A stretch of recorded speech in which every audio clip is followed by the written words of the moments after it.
खातिर जियल जरूरी बा। समय के वार से ए जान हार गईनी हो, तोहरे सलामती खातिर हाथ हम छोड़ोनी हो।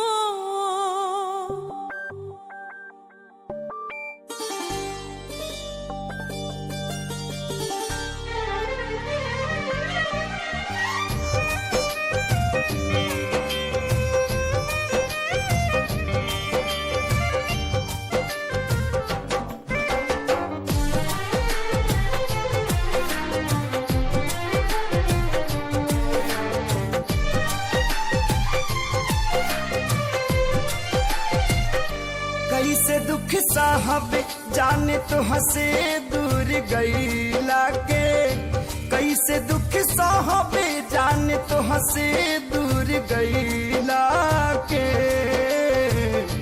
आई हो दादा सजा पवनी प्यार कईला के, आई हो दादा सजा पवनी प्यार कईला के।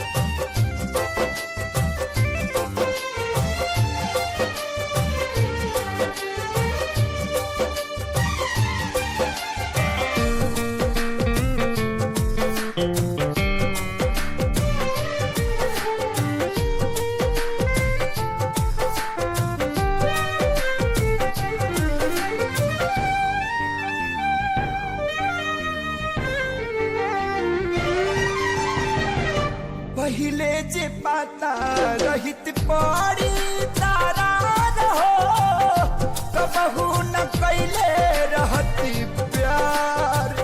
पानी मजबूर हो भइल तोह से दूर हो, जिंदगी में भइल बायनहार। याद ना जाए तोहरा संगे पल बितैला के, आई हो दादा सजा पवनी प्यार कईला के। आई हो दादा सजा पवनी प्यार कईला के।